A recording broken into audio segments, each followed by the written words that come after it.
Hey guys, Erica here with the Childcare Directorship podcast. We are rolling into like hour 10. So super excited to be here.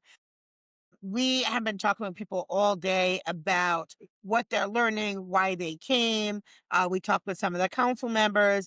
But today I want to talk with a fellow person who does training, some coaching, mentoring.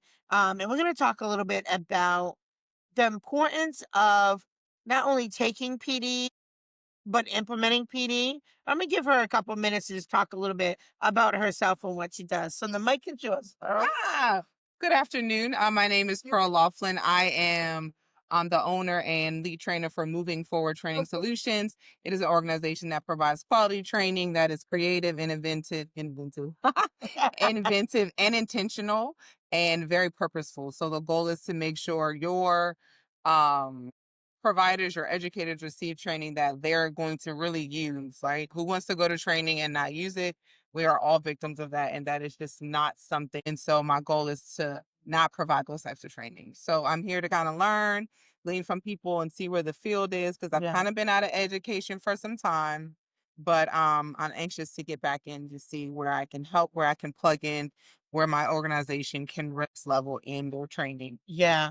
So we were talking before we came on air about the importance of a professional development plan for each of your staff. Right.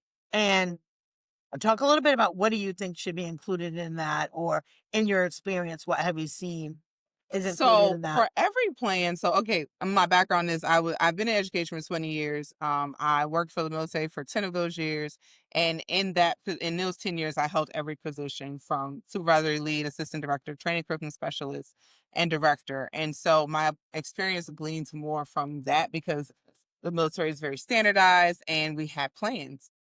Um, for me, it would, of course, always be the plans that are required by your state for your credentialing, right?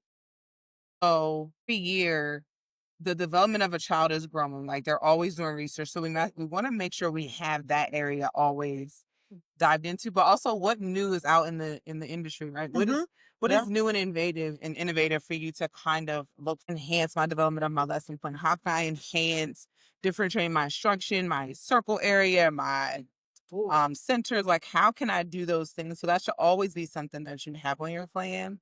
And that you make sure your staff kind of either experiences, your coaches provide, you provide them training, or you allow them to find training. AI is big now. So how would I really use AI intentionally and purposeful Mm. and kind of exhale all the fluff, but really use it to develop quality? Like giving it as much specific information as possible.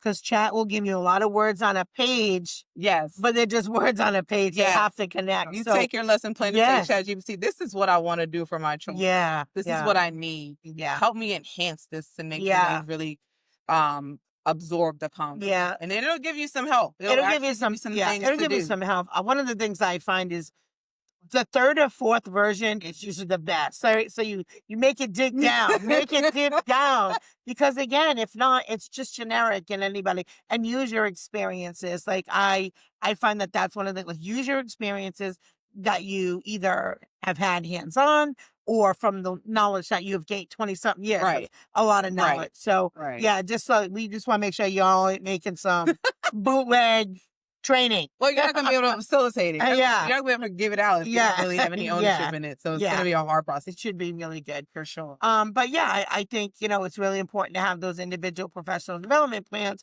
And, this, we talk about CDA as the stepping stone or the ladder to move you up in your professional career. Moves you up to where though? So you've got to have PD at different levels to move you up, right? Right. Because a lot of times it's entry level. Let's Right. face it, right? So, PD that matters and that you're going to implement. Right. What has been your favorite part of the conference so far? So I have an innate ability to just engage in conversations with people that I don't even really Yeah. know that are important people.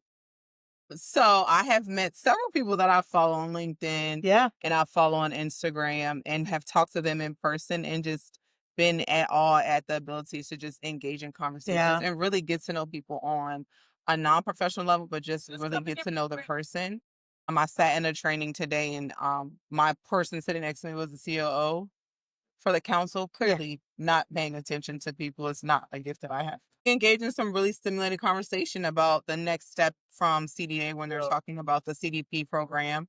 And so that's an exciting thing to just kind of listen to and hear. And I want to be involved in that just to see the progression. I like innovative things. I like to be a part of things that are going to change people's lives. Yeah. So if I can be a part of that in any capacity, Yeah. I am here for it. And so really, truly, the CDA does do that, because I've had people today sitting on the couch talking about how they got a CDA, and then they've advanced to a degree, or they took a different route and now they're CEOs of their own businesses, right? So it is a stepping stone that really brings you to wherever it is that you want to go. I think it's important I grew up in a family that I'm supposed to go, and not knowing about workforce development. I didn't know that college wasn't for everybody because that's not what my mom raised me to think. So I stuck it out and strove. But now in my career and in my just 20 years of being just in the world, I realized that one, my degree means a lot, but not really. It means a lot, but does it though? Means a lot to you. It means a lot to me because I paid for it. But it in the industry today, I could have come from anywhere. Yeah. And run organizations and literally just pass high school but have certification. So the CDA is important, can do on the job work. Yeah. And get qualified to become at a higher level. So I think that is a great way to show that mastering your skill is important, and now it's a certification. And what was your biggest aha during the conference? Well, we're still like day one in. So for today, I think my biggest aha moment was when I sat in my last session, and I realized that people don't have a lot of professional development plans for their staff. And that to me is, it's like throwing darts in the dark. It's just so interesting because you have to have trainings. You do trainings. So if your goal is about, if we are building children, growing children, then why would we not be growing our staff? And not to say they're not growing their staff, but how do you track how you grow your staff, right?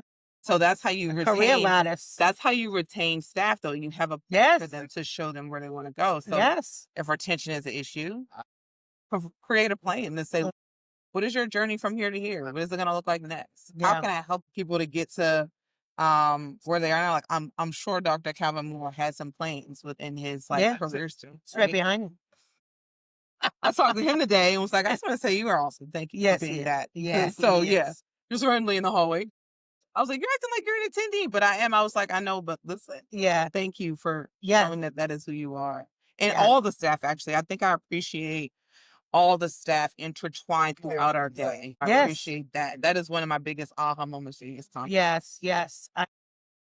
Everybody here has been so approachable, and it's like, I love seeing young, new folks coming in with that passion and excitement.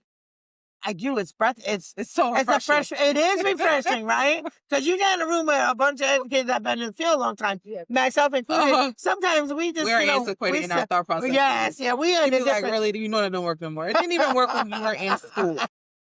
Did it work really? You just were used to it. Like it's like yeah. So it's nice seeing people in different seasons of their life coming together and really celebrating and acknowledging the work that we do for children. So that's pretty cool.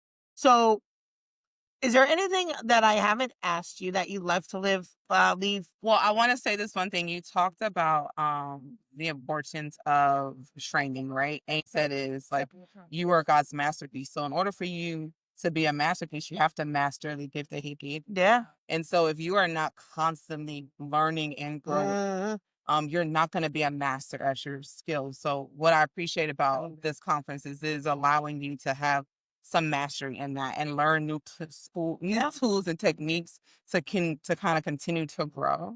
And what I appreciate is where the council is moving forward is to see the progression and say, how do we move forward with this and make sure that we also having people to master the gift that they have. So I appreciate that. I just want people to realize that if you're going to be great at it, you got to work for it. You got to study. You got to just, iron sharpens iron. So you have to keep hitting the grind.